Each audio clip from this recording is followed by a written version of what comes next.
दोस्तों, मेरे पीछे भगत सिंह की फांसी की तैयारी चल रही है। इंकलाब जिंदाबाद, इंकलाब जिंदाबाद, इंकलाब जिंदाबाद। गांधी ने सभी क्रांतिकारियों को छुड़वा लिया, लेकिन भगत सिंह और उनके साथियों को फांसी पर लटकवा दिया। आइए जानते हैं असली सच। तो वीडियो को पूरा देखें और चैनल को सब्सक्राइब कर लीजिए। 20वीं सदी की शुरुआत में भारत एक ऐसी जंजीर में जकड़ा हुआ था जिसकी चाबी 7 समंदर पार लंदन में बैठी ब्रिटिश हुकूमत के पास थी।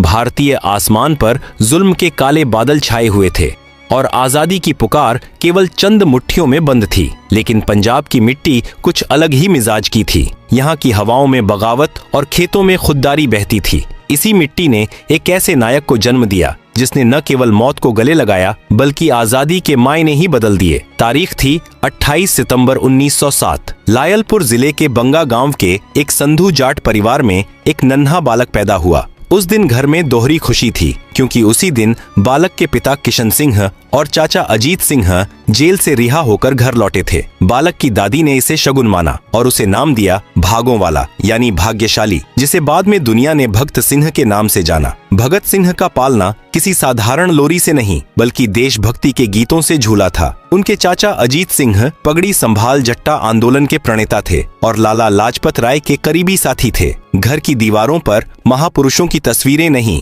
बल्कि शहीदों की गाथाएं लिखी थीं। बचपन में जहां बच्चे खिलौनों से खेलते थे, भगत सिंह अपने चाचा की क्रांतिकारी गतिविधियों की कहानियां सुनते थे। भगत सिंह के बचपन की एक कहानी उनके व्यक्तित्व का आईना है। जब वे मात्र 3 साल के थे, एक दिन उनके पिता उन्हें अपने दोस्त के साथ खेत पर ले गए। पिता और उनके दोस्त बातचीत में व्यस्त हो गए, लेकिन छोटा भगत कुछ और ही कर रहा था। वह झुककर जमीन में छोटे छोटे तिनके गाड़ रहा था। पिता ने कौतूहलवश पूछा, बेटा यह क्या कर रहे हो? उस नन्हे बालक ने अपनी मासूम लेकिन दृढ़ आवाज में उत्तर दिया, बापू मैं बंदूकें बो रहा हूँ। पिता चौंक गए। बंदूकें क्यों? बालक भगत ने कहा, ताकि जब ये बड़ी होकर फसल बन जाएं, तो मैं इनसे अंग्रेजों को अपने देश से भगा सकूं। यह कोई साधारण बचपना नहीं था बल्कि एक ऐसे भविष्य की नींव थी जो ब्रिटिश साम्राज्य की जड़ें हिलाने वाली थी। उस समय किसी ने नहीं सोचा था कि यह बंदूकों की खेती करने वाला बच्चा एक दिन अपने विचारों से पूरी दुनिया में क्रांति की फसल उगा देगा। भगत सिंह की उम्र मात्र 12 वर्ष थी जब पंजाब के अमृतसर में जलियांवाला बाग हत्याकांड हुआ। बैसाखी का दिन था। निहत्थे लोग अंग्रेज सेनापति की गोलियों का शिकार हो रहे थे। मासूमों की चीखों से बाग की दीवारें थर्रा उठी थीं। जब यह खबर भगत सिंह तक पहुंची तो उनका बाल मन क्रोध और पीड़ा से भर गया। अगले दिन वे विद्यालय जाने के बहाने घर से निकले और लाहौर से अमृतसर के लिए रेलगाड़ी पकड़ ली। बाग के अंदर का मंजर भयावह था। चारों तरफ खून के धब्बे थे। भगत सिंह ने उन शहीदों के खून से सनी मिट्टी को अपनी मुट्ठी में भरा और उसे एक कांच की बोतल में बंद कर लिया। वह मिट्टी उनके लिए केवल धूल नहीं थी बल्कि एक शपथ थी। उन्होंने उस दिन कसम खाई कि जब तक वे इस जुल्म का हिसाब नहीं ले लेते तब तक चैन से नहीं बैठेंगे। वे घंटों उस बाग में अकेले बैठे रहे, शायद उन आत्माओं से बात कर रहे थे जिन्हें अंग्रेज सैनिकों ने बेरहमी से मार डाला था। महात्मा गांधी उस दौर में एक मसीहा बनकर उभरे थे। उनके सत्य और अहिंसा के सिद्धांतों ने भगत सिंह को भी प्रभावित किया। भगत सिंह ने गांधी जी के आह्वान पर अपनी पढ़ाई छोड़ दी और असहयोग आंदोलन में कूद पड़े। वे चरखा काटते थे और विदेशी कपड़ों की होली जलाते थे। उन्हें विश्वास था कि शायद गांधी जी का यह रास्ता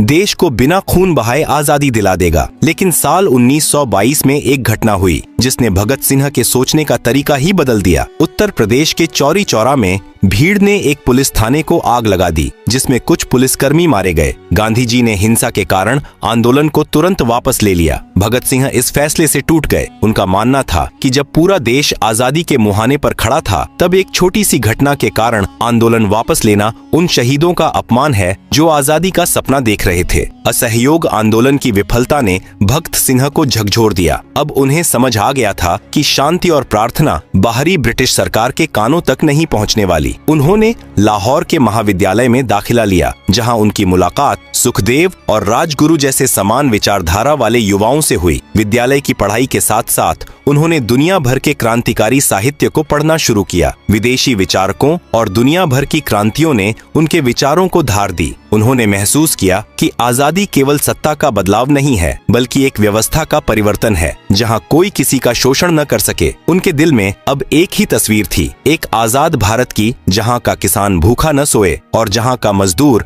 अपनी मेहनत का पूरा फल पाए। भगत सिंह अब एक छात्र से क्रांतिकारी बन चुके थे। उनके भीतर जलियांवाला बाग की वह आग धधक रही थी जिसे उन्होंने बोतल में बंद रक्त रंजित मिट्टी के रूप में सहेज रखा था। अब वक्त आ गया था कि वे अपने विचारों को लागू करें। हिंदुस्तान सोशलिस्ट रिपब्लिकन एसोसिएशन का जन्म होने वाला था और भारतीय इतिहास एक नया मोड़ लेने वाला था। साल 1928 भारतीय इतिहास में उथल पुथल का वर्ष था। ब्रिटिश सरकार ने भारत के लिए नए सुधारों की समीक्षा करने हेतु साइमन आयोग का गठन किया। इस 7 सदस्यीय आयोग में एक भी भारतीय सदस्य नहीं था। भारत के भविष्य का फैसला 7 अंग्रेज करने वाले थे, जिन्हें भारत की संस्कृति और समस्याओं का ज्ञान नहीं था। पूरे देश में गुस्से की लहर दौड़ गई। साइमन वापस जाओ के नारे देश के हर कोने में गूंजने लगे। 30 अक्टूबर 1928 को जब साइमन आयोग लाहौर पहुंचा तो वहां का नजारा देखने लायक था। हजारों की भीड़ काले झंडे लिए खड़ी थी। इस विरोध प्रदर्शन का नेतृत्व कर रहे थे शेर ए पंजाब लाला लाजपत राय। भगत सिंह और उनके साथी युवा क्रांतिकारी भी इस भीड़ का हिस्सा थे। प्रदर्शन पूरी तरह शांतिपूर्ण था, लेकिन ब्रिटिश हुकूमत की आंखों में यह जन सैलाब खटक रहा था। लाहौर के पुलिस अधीक्षक ने इस भीड़ को हटाने का आदेश दिया। पुलिस ने बर्बरता की सारी हदें पार कर दी। अंग्रेज अधिकारी ने स्वयं लाला लाजपत राय पर लाठियां बरसाना शुरू किया। 63 वर्षीय बुजुर्ग नेता के सीने और सिर पर घातक प्रहार किए गए। लहूलुहान लालाजी ने उसी समय गरजते हुए कहा था, मेरे शरीर पर पड़ी एक एक लाठी ब्रिटिश साम्राज्य के विनाश का कारण बनेगी। लेकिन नियति को कुछ और ही मंजूर था। लाठियों की उस चोट ने लालाजी को अंदरूनी तौर पर इतना तोड़ दिया कि 17 नवंबर 1928 को उन्होंने अंतिम सांस ली। पूरे देश में शोक छा गया। लेकिन भगत सिंह और उनके साथियों के लिए यह केवल दुख का विषय नहीं था, यह एक व्यक्तिगत अपमान था। उन्हें लगा कि उनके पिता समान नेता की हत्या करके अंग्रेजों ने भारत की आत्मा पर प्रहार किया है। लालाजी की मृत्यु के ठीक 1 महीने बाद क्रांतिकारी संगठन की एक गुप्त बैठक हुई। भगत सिंह, सुखदेव, राजगुरु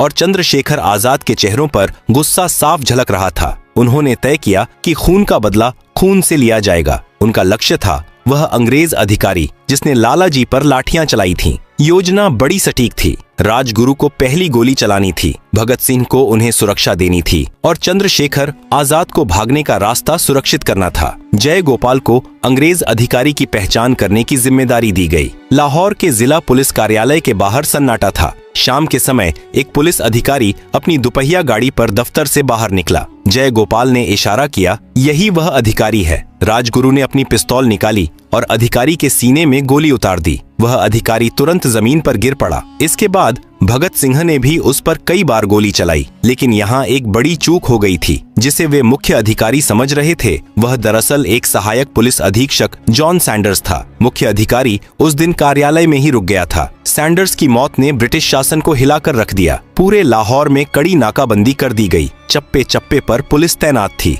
क्रांतिकारियों का बच निकलना नामुमकिन लग रहा था। भगत सिंह जानते थे कि पुलिस उनकी तलाश में हर जगह जाएगी। एक सिख के लिए उनके बाल और दाढ़ी उनकी पहचान और शान होते हैं, लेकिन देश के लिए उन्होंने वह त्याग किया जो किसी भी व्यक्ति के लिए कठिन होता है। उन्होंने अपनी दाढ़ी कटवाई और बाल छोटे करा लिए। उन्होंने टोपी पहनी और एक नया भेष धारण किया। लाहौर से निकलने के लिए उन्होंने एक साहसी योजना बनाई। क्रांतिकारी भगवती चरण वोहरा की पत्नी दुर्गावती देवी भगत सिंह की पत्नी बनी। भगत सिंह ने गोद में एक बच्चा लिया और बड़े साहब बनकर रेलगाड़ी के प्रथम श्रेणी के डिब्बे में बैठ गए। राजगुरु उनके सेवक के भेष में साथ चले। अंग्रेजों की नाक के नीचे से भगत सिंह लाहौर छोड़कर कलकत्ता निकल गए। सैंडर्स की हत्या के अगले दिन लाहौर की दीवारों पर गुलाबी रंग के पोस्टर दिखाई दिए। उन पर लिखा था, सैंडर्स मर चुका है और लाला लाजपत राय की हत्या का बदला ले लिया गया है। नीचे हस्ताक्षर थे बलराज। इस घटना ने 2 काम किए। पहला, इसने भारतीयों के मन से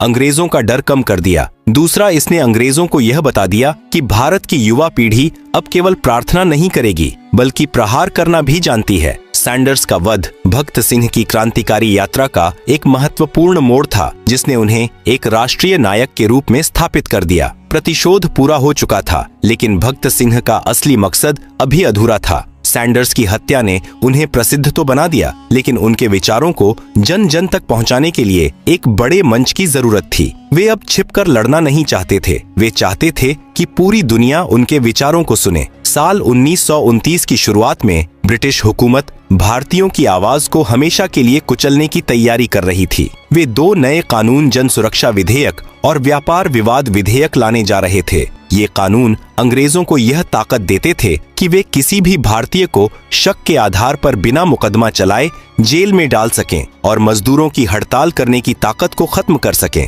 देश के बड़े नेता सदन में इसका विरोध कर रहे थे, लेकिन अंग्रेज अपनी जिद पर अड़े थे। भगत सिंह और उनके संगठन ने महसूस किया कि अब समय आ गया है कि एक ऐसा धमाका किया जाए जिसकी आवाज लंदन तक सुनाई दे। उनका मकसद किसी की जान लेना नहीं, बल्कि सोई हुई जनता को जगाना और बाहरी सरकार को चेतावनी देना था। तारीख थी 8 अप्रैल। दिल्ली की केंद्रीय असेंबली खचाखच भरी हुई थी। जैसे ही अध्यक्ष ने इन विधेयकों के पारित होने की घोषणा करने के लिए खड़े हुए दर्शक दीर्घा से 2 युवा उठ खड़े हुए। वे थे भगत सिंह और बटुकेश्वर दत्त। भगत सिंह ने अपनी जेब से एक कम ताकत वाला बम निकाला और सदन के खाली स्थान पर फेंक दिया। धमाका हुआ और पूरा सदन धुएं से भर गया। लोग अपनी जान बचाने के लिए इधर उधर भागने लगे, लेकिन भगत सिंह और दत्त अपनी जगह से बिल्कुल नहीं हिले। उन्होंने दूसरा बम फेंका और हवा में सैकड़ों पर्चे उछाले। पूरा हॉल नारों से गूंज उठा, इनकलाब जिंदाबाद और साम्राज्यवाद का नाश हो। उन पर्चों पर बड़े अक्षरों में लिखा था,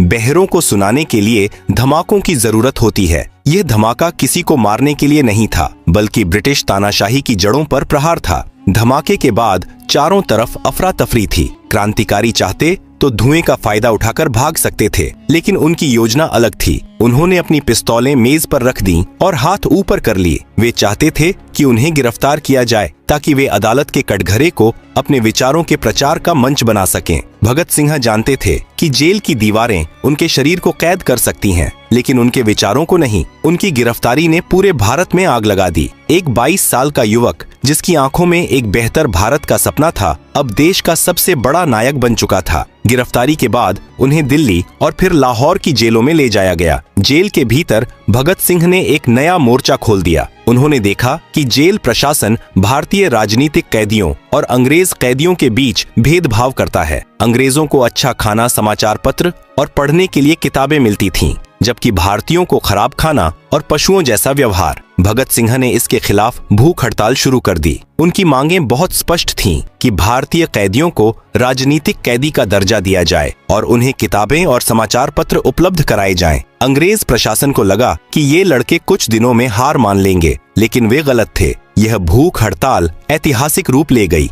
भगत सिंह और उनके साथियों ने 100 से अधिक दिनों तक अन्न का एक दाना नहीं खाया। अंग्रेज उन्हें जबरन खाना खिलाने की कोशिश करते, नली के जरिए दूध पिलाने का प्रयास करते, लेकिन क्रांतिकारी अपनी जिद पर अड़े रहे। इसी दौरान उनके साथी जतिन दास ने 63 दिनों की भूख हड़ताल के बाद अपने प्राण त्याग दिए। जतिन दास की शहादत ने पूरे देश को झकझोर कर रख दिया। अंततः अंग्रेजों को झुकना पड़ा और कैदियों की कई मांगें माननी पड़ी। जेल का समय भगत सिंह के लिए केवल कष्ट का समय नहीं था, बल्कि यह उनके दिमागी विकास का सबसे अच्छा समय था। वे दिन रात किताबें पढ़ते थे। जेल का अधिकारी हैरान रहता था कि फांसी की सजा मिलने के बाद भी कोई व्यक्ति इतना पढ़ कैसे सकता है। यहीं उन्होंने अपना प्रसिद्ध लेख मैं नास्तिक क्यों हूँ लिखा। उन्होंने तर्क दिया कि ईश्वर के अस्तित्व पर विश्वास करना केवल एक भ्रम है और इंसान को अपनी समस्याओं का समाधान खुद ढूंढना चाहिए। वे एक ऐसे भारत की कल्पना कर रहे थे जो धर्म, जाति और वर्ग के भेदभाव से मुक्त हो। उन्होंने जेल में हजारों पन्ने लिखे जो आज भी भारत के क्रांतिकारी साहित्य का हिस्सा हैं। असेंबली बम कांड के मुकदमे के दौरान ही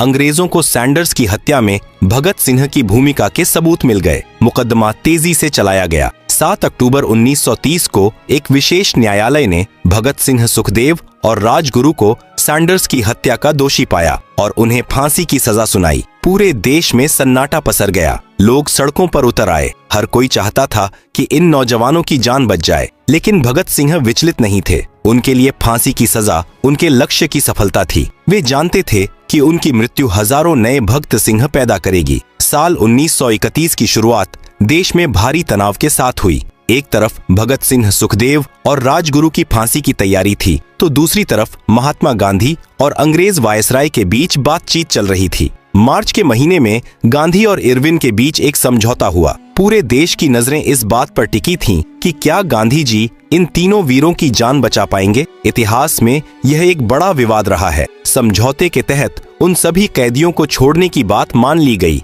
जो अहिंसक थे, लेकिन सैंडर्स की हत्या के कारण भगत सिंह और उनके साथी इस दायरे से बाहर रखे गए। लोग बहुत गुस्से में थे। उनका मानना था कि गांधी जी चाहते तो फांसी की सजा को बदलवा सकते थे। यहाँ तक कि जब गांधी जी सम्मेलन में हिस्सा लेने पहुंचे तो युवाओं ने उन्हें काले झंडे दिखाए और विरोध में नारे लगाए। यह भारतीय राजनीति का वह समय था जब अहिंसा और क्रांति के दो अलग अलग रास्ते आमने सामने खड़े थे। जहाँ पूरा देश उनकी जान बचाने के लिए प्रार्थना कर रहा था, वहीं भगत सिंह का रुख बिल्कुल अलग था। उनके पिता किशन सिंह ने उनकी जान बचाने के लिए एक याचिका दी थी, जिसमें उन्होंने तर्क दिया था कि उनका बेटा निर्दोष है। जब भगत सिंह को यह पता चला तो वे अपने पिता पर बहुत गुस्सा हुए। उन्होंने जेल से एक पत्र लिखा कि पिताजी, मेरा जीवन इतना कीमती नहीं है कि उसे बचाकर मैं अपने सिद्धांतों से समझौता करूं। मैं चाहता हूं कि मैं हंसते हंसते फांसी के फंदे को चूमूं, ताकि दुनिया देखे कि भारतीय क्रांतिकारी मौत से नहीं डरते।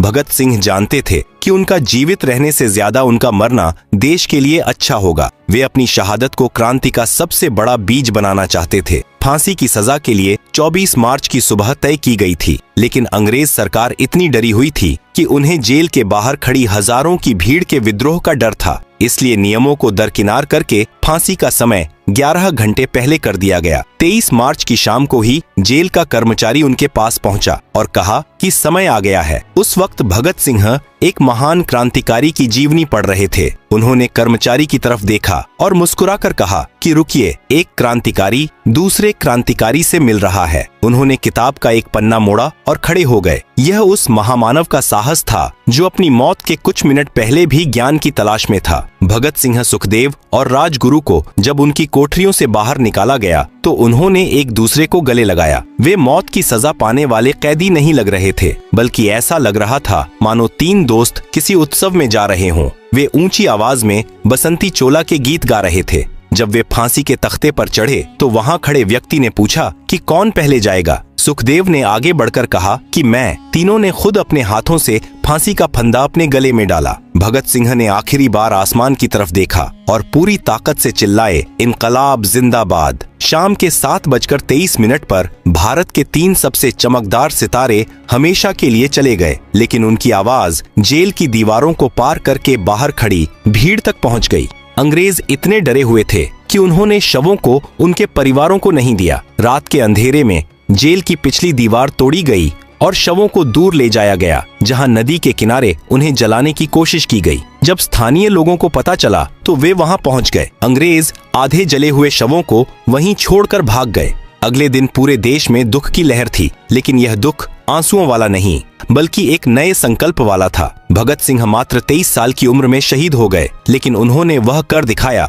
जो सदियों तक याद रखा जाएगा। उन्होंने आजादी की लड़ाई को केवल अंग्रेजों को भगाने तक सीमित नहीं रखा, बल्कि उसे किसानों और मजदूरों की लड़ाई बनाया। उन्होंने इनकलाब जिंदाबाद के नारे को भारत की धड़कन बना दिया। आज भी जब भारत का युवा अन्याय के खिलाफ खड़ा होता है तो उसके मन में भगत सिंह की ही आग जलती है। वे केवल एक शहीद नहीं थे, वे एक विचार थे, एक जज्बा थे और एक ऐसी उम्मीद थी जो कभी नहीं मर सकती। बचपन में जिस बालक ने खेत में बंदूकें बोई थीं, उसने अंततः अपने खून से विचारों की ऐसी फसल उगाई जिसने 1947 में ब्रिटिश साम्राज्य को भारत छोड़ने पर मजबूर कर दिया। भगत सिंह की शहादत ने यह साबित कर दिया कि शरीर को खत्म किया जा सकता है, लेकिन क्रांति की आत्मा को कभी नहीं। भारत माता के उस महान सपूत को शत शत नमन।